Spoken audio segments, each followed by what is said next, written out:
El incendio forestal en Loja sigue avanzando y amenaza a otras 3 comunidades. Las mangueras de la motobomba del equipo de Quilanga se quemaron en más del 75%.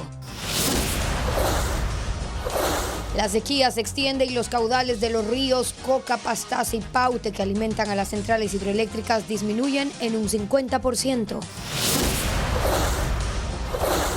1.700.000 estudiantes de la Sierra y Amazonía retornaron a las aulas con un operativo de mayor seguridad policial. Estados Unidos incauta el avión de Nicolás Maduro en República Dominicana. Según Washington, su adquisición violaba las sanciones impuestas a Venezuela. Las noticias en Televistazo con Gabriela Baer y Stephanie Espín.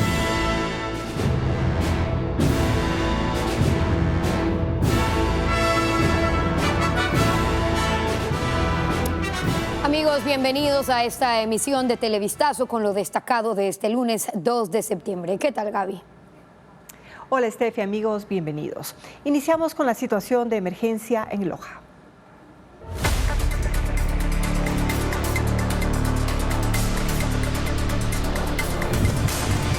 Incendios. Combate cuesta arriba. Continúa la emergencia en el cantón Quilanga debido al incendio forestal que sigue avanzando y ya se extiende a 2 parroquias del cantón Loja. En las próximas horas se espera el arribo de los 3 equipos Bambi Bucket que la Fuerza Aérea Colombiana enviará para mitigar el siniestro. El cantón Quilanga en Loja lleva 11 días en emergencia debido al incendio forestal que avanza rápidamente, impulsado por los fuertes vientos en la zona alta. 220 bomberos de 4 provincias y también de Perú combaten el fuego, que empieza a afectar su operatividad. La tarde de este domingo, durante la contención de las llamas, en el sector Limón Alto, las mangueras de la motobomba del equipo de Quilanga se quemaron en más del 75%. En la parroquia San Antonio de las Aradas va tomando nueva forma. El fuego se extiende al oeste hacia la parroquia Fundochamba y al este hacia Quinara y Vilcabamba de la ciudad de Loja. Hay 38 familias damnificadas y alrededor de 20.000 animales muertos. Un 60% del sistema de agua potable del cantón San Antonio de las Aradas está afectado. Las llamas calcinaron las tuberías. Según el último informe de la Secretaría de Gestión de Riesgos, hay 4.661 hectáreas destruidas, aunque el alcalde de Quilanga sostiene que son 10.000. En las próximas horas se espera el arribo de los 3 equipos Bambi Bucket que la Fuerza Aérea Colombiana enviará para ayudar a controlar el incendio. La Secretaría de Gestión de Riesgos monitorea 12 incendios forestales en el país. Además de los que están activos en Loja, uno de los más fuertes es el de Sicchos. Fabiola Santana actualiza la información. Los incendios forestales no cesan. A escala nacional siguen activos 12 en 7 provincias, según el último reporte de la Secretaría de Gestión de Riesgos. Después del de Quilanga en Loja, el segundo en magnitud es el de Sicchos, provincia de Cotopaxi. Cerro El Púlpito, sector Las Rosas, las brigadas de refuerzo de incendios forestales de Ambato, Latacunga, Guaranda y Riobamba formaron una línea de sofocación de las llamas de 1.000 metros. El acceso de motobombas se complica por las pendientes de hasta 70 grados y no tener el apoyo de helicópteros cisterna. Al menos 500 hectáreas de pajonales, plantas de mortiño y bosques de pino y arrayán se han quemado. 25 especies de animales están afectadas.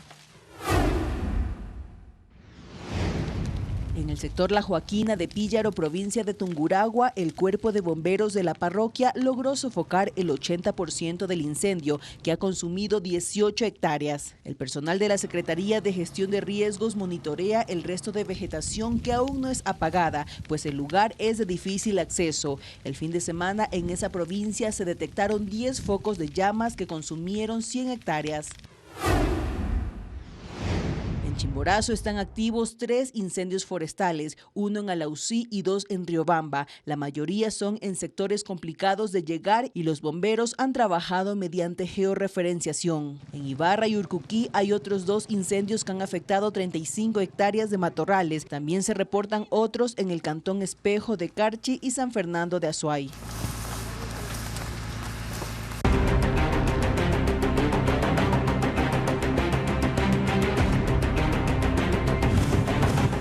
agua. Se amplía la sequía. Los caudales de los ríos del oriente están bajando y presentan niveles que en algunos casos son los más bajos que se hayan registrado. De las corrientes depende la mayor parte de la generación eléctrica del país. Francisco Garcés describe la situación. Casi toda la sierra y el oriente del país están sufriendo una sequía que mantiene bajos los caudales de los ríos. La cuenca oriental es la más afectada. El río Coca es un ejemplo. En agosto presentó el nivel de agua más bajo de los últimos 60 años y esa tendencia se mantiene. Ese río, que debería estar por encima de 220 metros cúbicos por segundo, tiene solo una corriente de 135 metros cúbicos por segundo, lo cual es insuficiente para que la central hidroeléctrica Coca-Codo Sinclair, la más grande del país, genere electricidad con toda su capacidad. Lo mismo sucede en el río Paute entre Cañar y Azuay. Ahí el caudal sigue a la baja y tiene un promedio de 35 metros cúbicos por segundo. Uno de los más bajos de la historia reciente de esa cuenca y es del 37% del caudal normal. El nivel de ese río es fundamental porque su agua alimenta a las 3 hidroeléctricas que forman el complejo generador más grande del país. Y el río Pastaza, en el centro del país, también sufre por la sequía generada por la falta de lluvia. Este lunes el río inició con un caudal de 60 metros cúbicos por segundo. Es la mitad de lo que debería tener en esta época del año. Pero este caudal tampoco es suficiente para que las hidroeléctricas Agoyán y San Francisco puedan generar al máximo de su capacidad. Las previsiones climáticas para la cuenca oriental, así como para el centro y sur del país, muestran que la situación se mantendrá invariable en los próximos días. No se prevé lluvias que permitan que el caudal de los ríos aumente. La sequía se agravó en los 4 ríos de Cuenca y las autoridades municipales dicen tener un plan de contingencia que contempla suspender el servicio de agua potable, pero para evitar la medida exigen a los ciudadanos disminuir el 20% del consumo. Diego Cuenca explica la crítica situación del estiaje.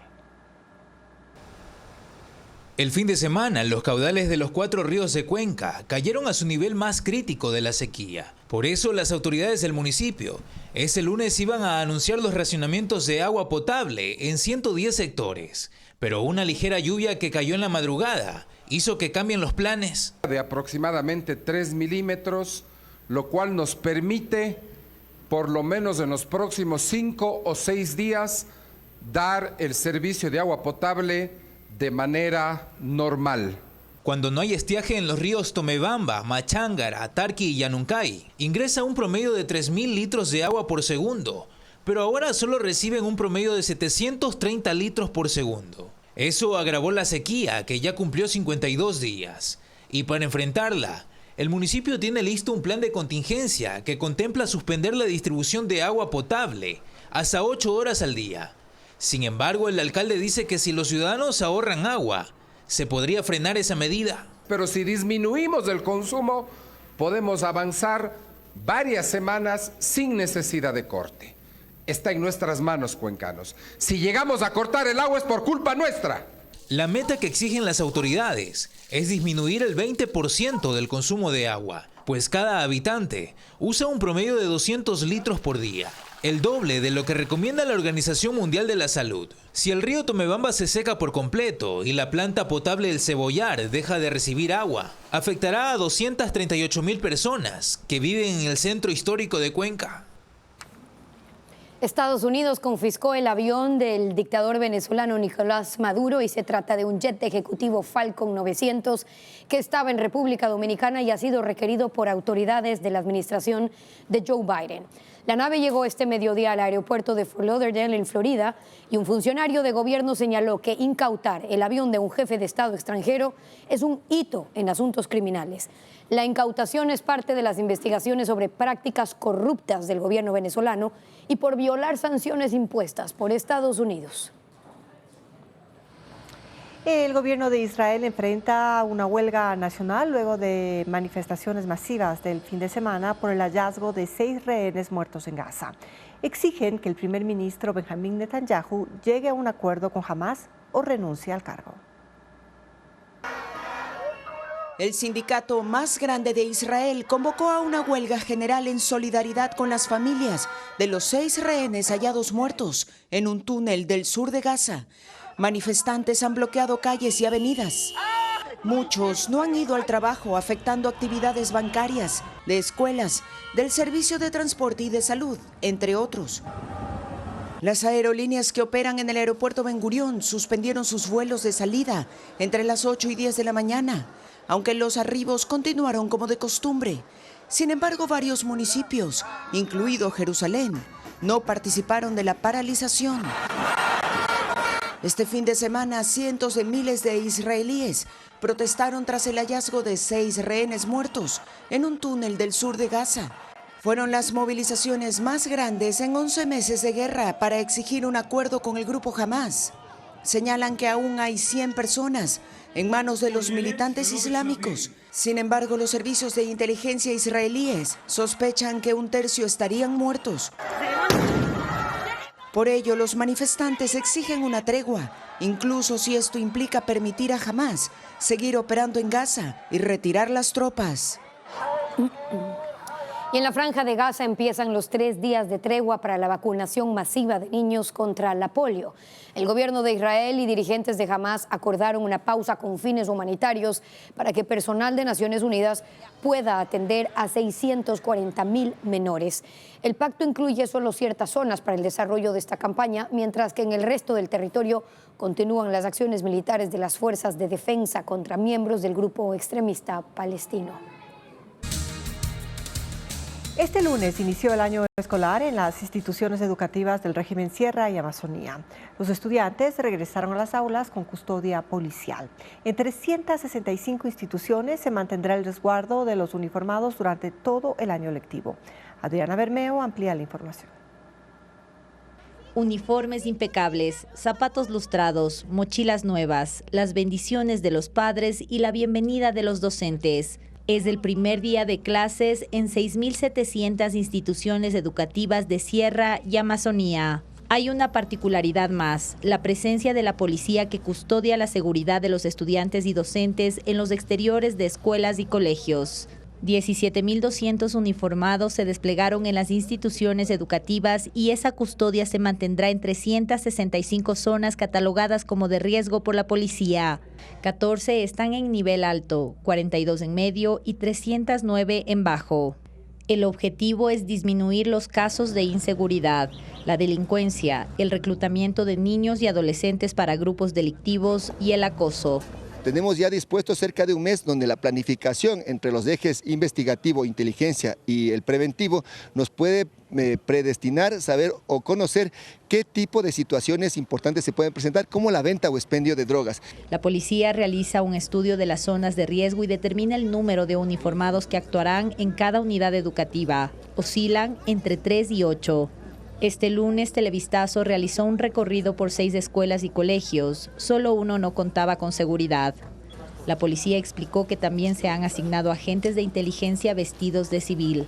Que sigan colaborando así mismo durante todo el año, porque a veces vienen al principio, de ahí ya no somos ya. A más de los policías, el ECU 911 y agentes de control de cada ciudad también custodian las instituciones educativas. En provincias como Pichincha y Guayas, las unidades de transporte escolar tienen monitoreo satelital y botones de pánico.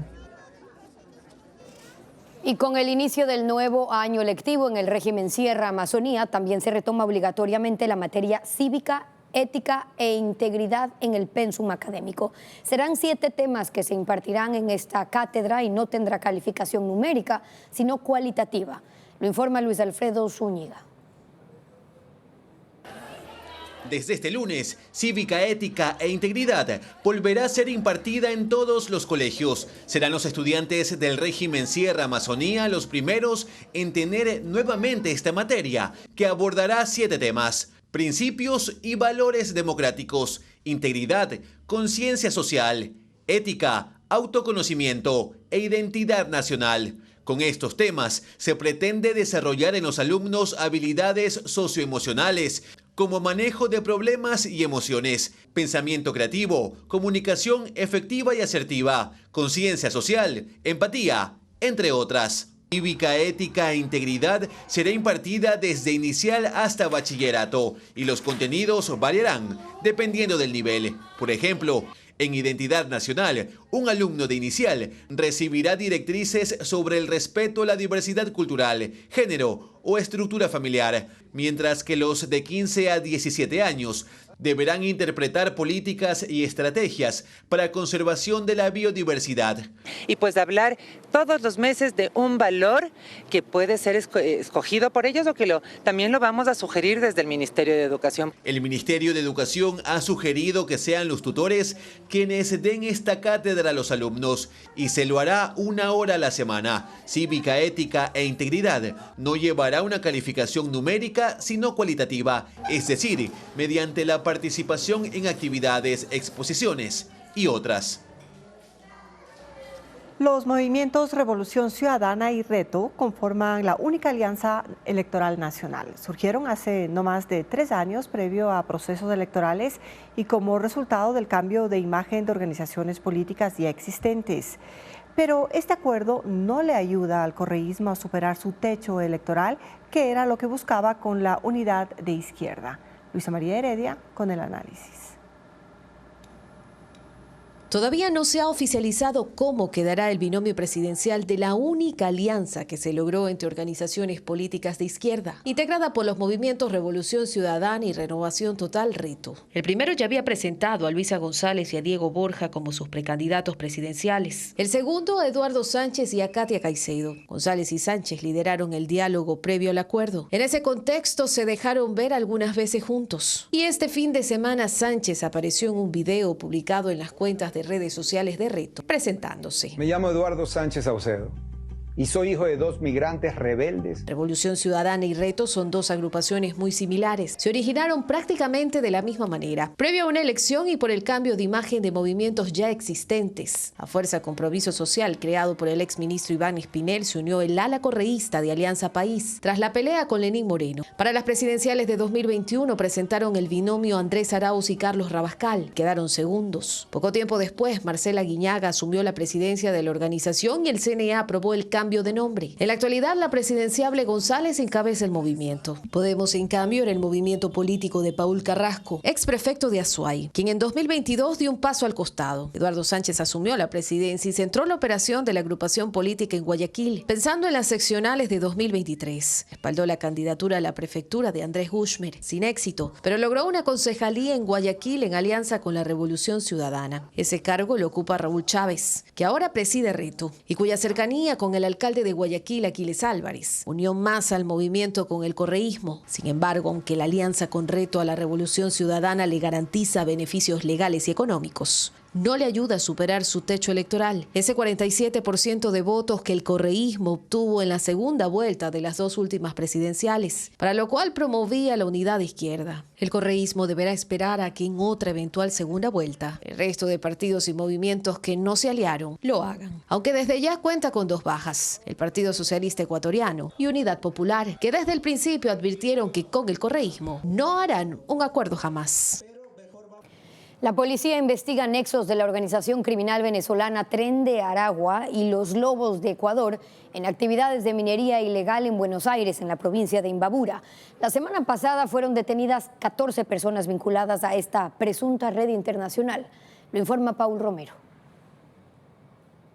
Las actividades de minería ilegal en la parroquia Buenos Aires, provincia de Imbabura, están controladas por el grupo delincuencial Los Lobos en alianza con la organización criminal venezolana Tren de Aragua. Esto según un informe de inteligencia del bloque de seguridad del 27 de agosto. La detención de 6 venezolanos la semana pasada durante una operación de control en el sector de las minas confirmó la presencia de esta organización a la que el sistema de inteligencia investigaba. Sus informes señalan que esos 2 grupos controlan las actividades de minería ilegal en los lugares de mayor explotación, entre ellos Ponce Enríquez, Azuay, Yusupino, Jatanyacu, en Napo, Tobar Donoso, en Esmeraldas, en donde el Estado perdió el control.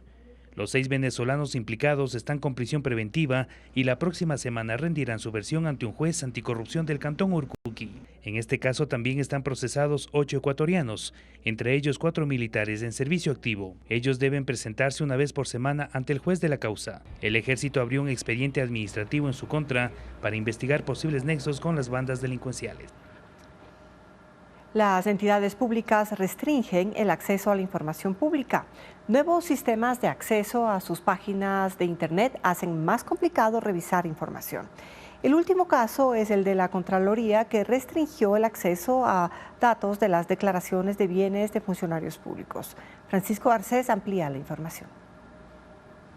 El acceso a la información que deben publicar las instituciones es cada vez más complicado. Un ejemplo es el contenido de las declaraciones juramentadas de patrimonio que deben presentar todos los empleados públicos al inicio y el fin de sus funciones.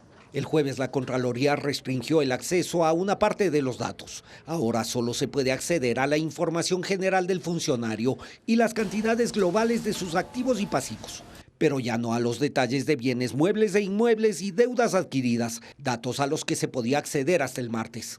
Un individuo podría declarar que tiene un carro del año 2023 avaluado en $10,000, pero no sabemos si es un carro de una marca barata o de una marca lujosa. Y esa información es importante para poder identificar posibles casos de corrupción. El cambio se produjo por la aplicación del nuevo instructivo de administración de las declaraciones patrimoniales que expidió el Contralor Mauricio Torres el 16 de junio. Funcionarios que declaran, por ejemplo, departamentos o casas avaluados en $60, en $140, autos en $45. Entonces, aquí hay una de dos posibilidades. El funcionario declaró mal, o la Contraloría ni siquiera está controlando la información consignada en las declaraciones juramentadas. Este es el segundo cambio que implementa la actual administración de la Contraloría a la publicación de datos de las declaraciones patrimoniales y se une a los que han implementado las demás instituciones públicas en sus páginas de transparencia. En ellas consta la información establecida en la ley, sin embargo, los pasos para el acceso son mucho más complejos de lo que eran. Ahora se despliegan en tablas de hojas de cálculo o direccionan a otras páginas de Internet en las que se debe descargar la información requerida, que antes estaba claramente expuesta en las páginas de transparencia. No vemos que este gobierno tenga una apuesta clara por la transparencia. Lamentablemente eso hace que nuevamente se genere esta opacidad, esta sospecha, porque a la larga se está abriendo una puerta a la corrupción. Organizaciones como la Fundación Ciudadanía y Desarrollo no descartan exigir la inconstitucionalidad de las normas que restringen el acceso a la información. La policía de Panamá halló un campamento clandestino usado por indocumentados para evitar los controles migratorios. Autoridades afirman que estos pasos irregulares son controlados por el grupo criminal colombiano Clan del Golfo. Agentes del Servicio Nacional de Fronteras hallaron un campamento clandestino con 55 chozas que se alquilaban a los migrantes, donde además se hacía comercio ilegal de víveres, ropa, mochilas y otros artículos. El sitio disponía de botes, plantas eléctricas y refrigeradores.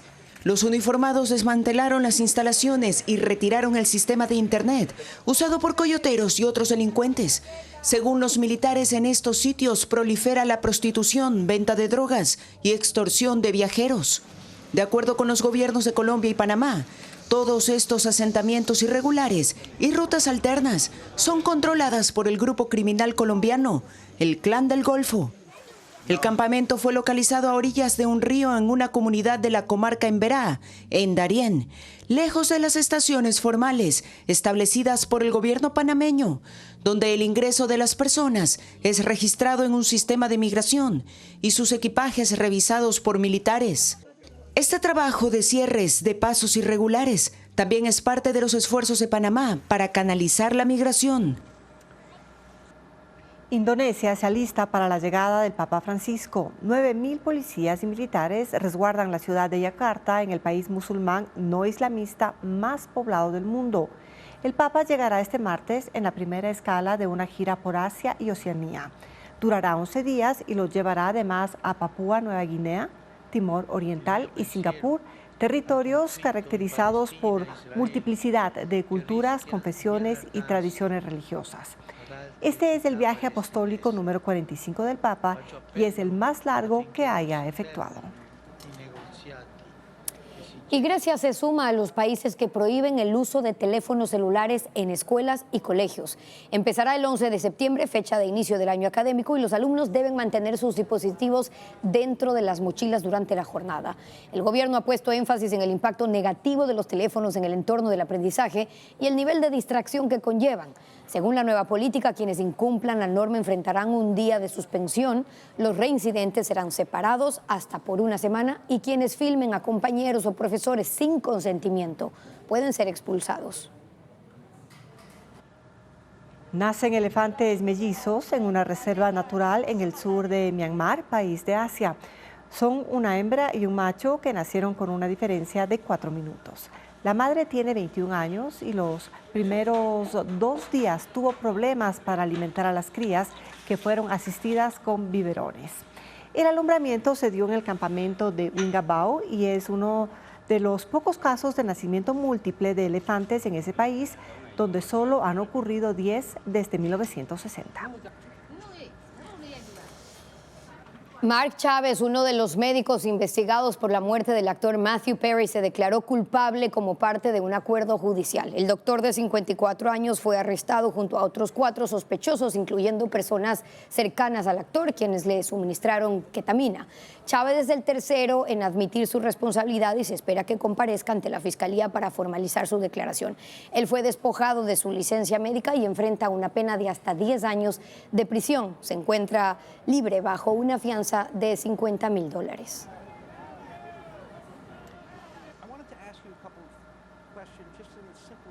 El 22 de agosto, Televistazo hizo un informe sobre los casos de infiltración del crimen organizado en la policía. En él se incluyó un video difundido en redes sociales con la imagen de un oficial cuyo nombre no fue citado, con personas a las que se les atribuyó ser parte de una organización delictiva.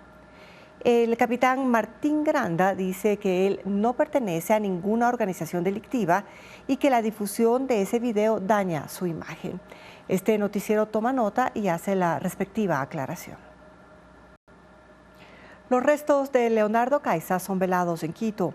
Él fue el primer ecuatoriano que buscó someterse a la muerte asistida luego de su despenalización, pero falleció antes de que las autoridades den respuesta a su solicitud. Diego Puente sigue el tema.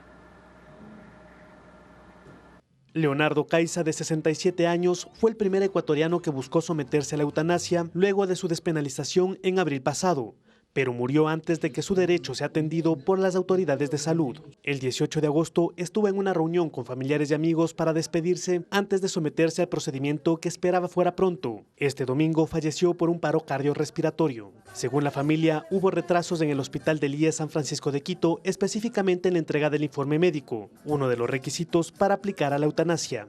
Se refieren a este anexo, con el nombre del médico y su licencia, el resumen de la historia clínica, de la atención prestada y sus exámenes, del diagnóstico, sus procedimientos clínicos y terapéuticos dados y los cuidados paliativos. Esa información debía ser despachada en menos de 48 horas.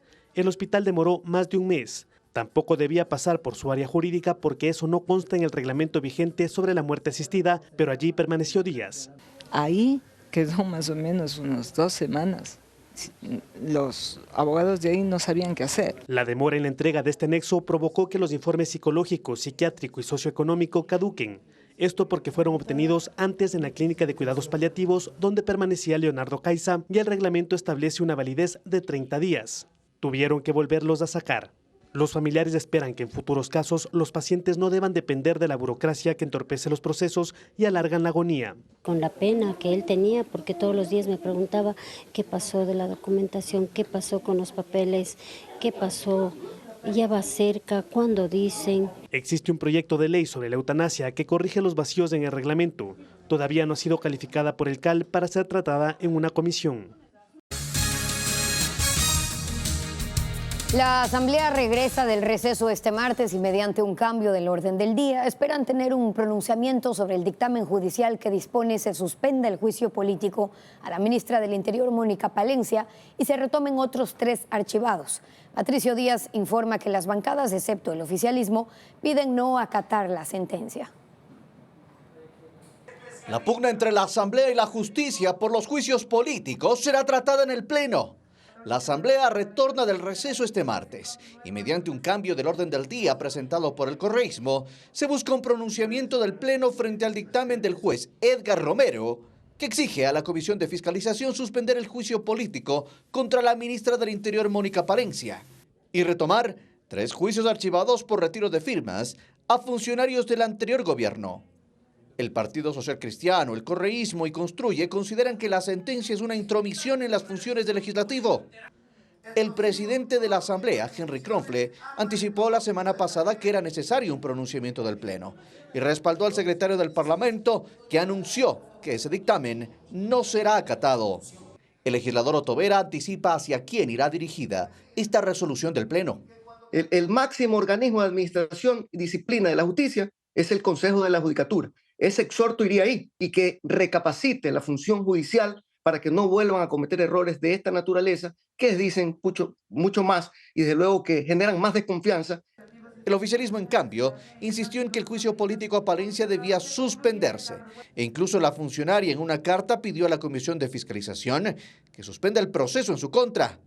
Esa será la postura de ADN en el Pleno, a la que se sumarán asambleístas independientes como Ramiro Vela. Se debe acatar toda acción judicial, porque no se puede sentar un precedente que diga no acato esto. Pero hay que realizar todas las gestiones necesarias para apelarlas y para llegar a esclarecer quiénes tienen la razón. Si el cambio del orden del día es aprobado, se sumará a los 9 puntos que tiene previstos tratar el Pleno este martes desde las 10 de la mañana. Según el investigador ecuatoriano Arduino Tomasi, entre 2008 y 2018 se estableció una estrategia de ocultamiento de cifras de muertes violentas para vender una falsa idea de seguridad. Fundamenta su teoría en datos oficiales del INEC que muestran que mientras los homicidios disminuían, las muertes no clasificadas crecían exponencialmente. El investigador Arduino Tomasi analizó las cifras oficiales del INEC sobre muertes violentas entre el 2008 y el 2018 y concluye que el llamado tiempo de paz fue una ficción. Mientras el número de homicidios caía, las cifras de muertes violentas sin clasificar, las muertes violentas de intención no determinada, aumentaban. Y crecía a tal punto que llegó a superar a la cifra de homicidios en el año 2014. Eso no es normal. Las muertes violentas se categorizan como sin clasificar cuando no existen datos que permitan determinar si se trató de un homicidio, de un accidente o de un suicidio. El análisis de Tomasi concluye que después de la salida de la base de Manta, los registros muestran un comportamiento irregular. 7.739 muertes fueron catalogadas como muertes violentas de intención no determinada. Lo primero que encontré fue que cuando las incautaciones de cocaína disminuyen, estas cifras de muertes violentas aumentan. Y si es que las incautaciones de cocaína suben, más esfuerzos antinarcóticos, la tasa de muertes violentas de intención no determinada cae. Ahora, cuando sube la tasa de muertes violentas, ¿dónde sube? En las rutas de la cocaína, en los puertos, en la frontera con Colombia, se concentran geográficamente. ¿Qué es lo que hace que cada vez que caigan las incautaciones de cocaína, la gente decida suicidarse en la frontera con Colombia, de una manera masiva? No tiene ningún sentido. La explicación más sencilla es que son homicidios. Tomasi tiene un doctorado en Ciencias Políticas de la Escuela de Ciencias Económicas y Políticas de Londres y actualmente está cursando sus estudios de postdoctorado en Chicago. No solo las muertes no clasificadas le llaman la atención, sino también otras variables. Una vez que sale la base de Manta, se disparan otros indicadores, como la trata infantil. La trata de menores creció en un 69% y se ubicó por encima del promedio latinoamericano. La desaparición de personas también se incrementó. Es tan grande el aumento después de que sale la base de Manta que tuve que hasta analizarlo en términos de órdenes de magnitud, porque son cifras que van de 69 denuncias, por ejemplo, a 10.400. Desde el correísmo critican la metodología y al autor de la investigación, pero Tomasi dice que no tiene problema con eso, que si alguien quiere pelear, que lo haga con los datos.